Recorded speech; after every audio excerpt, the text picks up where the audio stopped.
What's going on, guys? So this video, I'm gonna speak on this Dr. UMAR Johnson and Kevin Samuels situation. I was watching Boyce Watkins, and he tried to say like, "Oh, it's a back and forth," and it's not. It's Dr. UMAR Johnson in his feelings, and Kevin Samuels is okay. If you look at the video that Kevin Samuels was speaking on Dr. UMAR Johnson, that video came out months and months ago. I want to say like 6 months ago, and the dope thing about Kevin Samuels is he was in the middle of a podcast and brought up Dr. UMAR Johnson that way and used him as an example. It wasn't like he was targeting Dr. UMAR Johnson. It was like, oh, y'all women wish that y'all want the men that are going to tell you what you want to hear like Dr. UMAR Johnson. That was it. And that's what he does. Okay. But I recorded a video before I went into the restaurant. I went to J. Alexander's today. And the reason why I said the name of the restaurant is because it's very important. So I deleted that video because this was about, everybody's talking about black women and, oh, why does a man talk down on black women? You know, everything that Kevin Samuels said about black women and how they need to be and this and that, it's all superficial. You're right, Dr. UMAR Johnson. It is superficial. But you know why it's superficial? Because those women that he's talking about are participating in superficial relationships. When you tell somebody that you want a top 10% man, top 5% man, making $250 or better a year, that's superficial. So you need to come with superficial if you want to go swim with superficial. See, you got to be careful with guys like Dr. UMAR Johnson because they're very good with words. They're wizards. But see, when it comes to guys like me, you're not getting that by me. You know, I saw it's like the black women, y'all queens and this and that and this, and why any black man that would talk down on y'all, he's a sucker, or he's this and he's. I brought up the restaurant I went into for a reason. So I walked in, I'm by myself. I go to the bar. Now, J. Alexander's, for those of y'all that don't know, I'm from Nashville, Tennessee. J. Alexander's is probably the best, most popular relationship. Now, it's not the nicest or the best restaurant. Not at all. But it's the most popular. So if you had to kind of weigh both, very nice restaurant. It's a very nice restaurant. Meals are what, 20 to 30, 40, on average. And then you got your little $60, $70, $80 steaks. Like, so I go to the bar and it's full. So a few of us are waiting.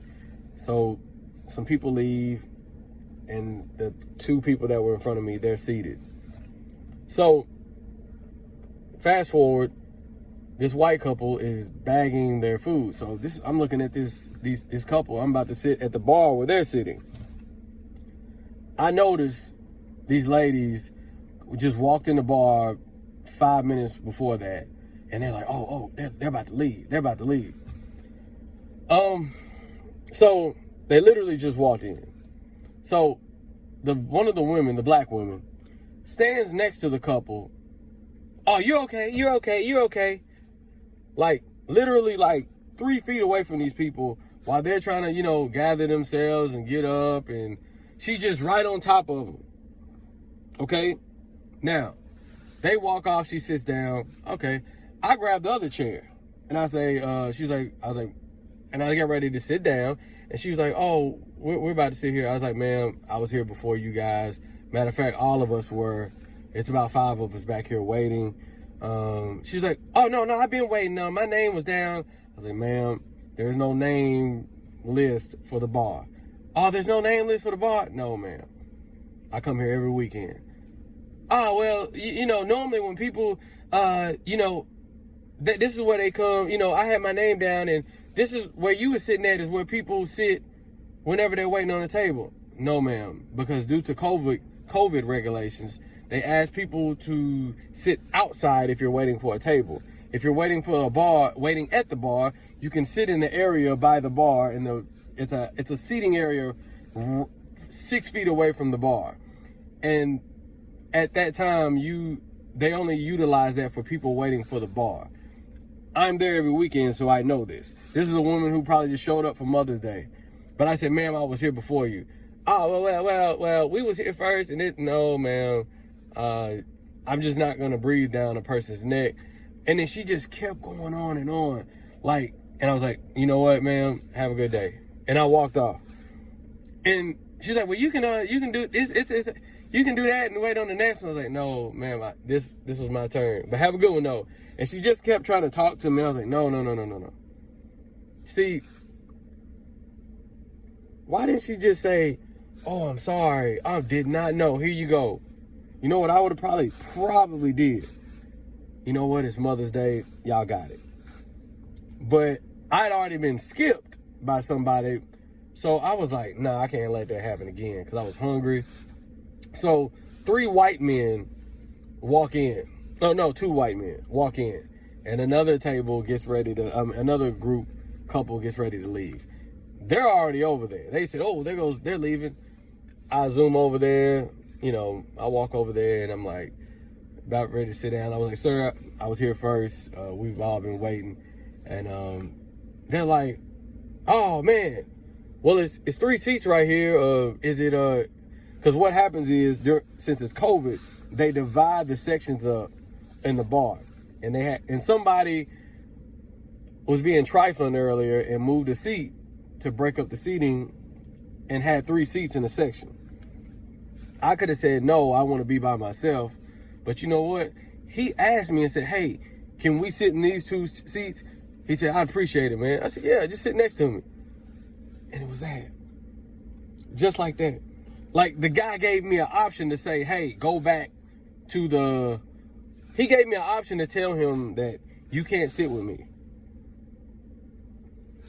And this woman was like, oh, we was here first. And she was just, it's like she was just figuring out ways to say that, no, we was here first and this and that.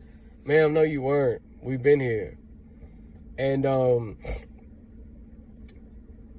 this is what we're talking about, people. We're in a super nice restaurant, and this woman put me in a position to basically make me look stupid because I gotta basically stand up here and tell a grown person that, hey, you should have been considerate about the bar. You knew people were here. You just wanted to be an ass about it and skip people because they ain't gonna say nothing to me. That's what that was. And then you see me walk up to you, and it's like she didn't even budge out of that chair like she was gonna move or consider moving. It was just like, what you gonna do? And that's what we're talking about, people. You know, what happened to just being nice? Just nice. Just being respectful. But then when people call stuff like this out, oh, y'all hate black women. Y'all don't like black women. Y'all, come on, man.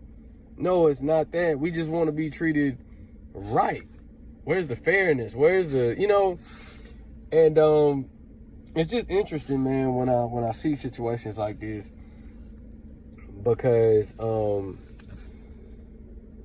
when it comes to the black community, we've like I said, we're so lopsided because we've allowed women to choose the face of the black men. And you have certain men who are scared to stand up and speak out and stand firm because they feel like they're never going to get a chance to get a woman. So they rather be on the women's side of these arguments instead of growing a backbone and standing up for themselves. And this is what we're looking at in today. I can't keep going on with this video, but I just wanted to say this part. Don't do the back and forth with simps because their minds are already there. Their minds are already warped. These are men that really don't have respect for themselves, and there's nothing you can do. But that's my video on this. The Dr. UMAR Johnson. Let's just, looking for attention. That's all it is. Y'all have a good one.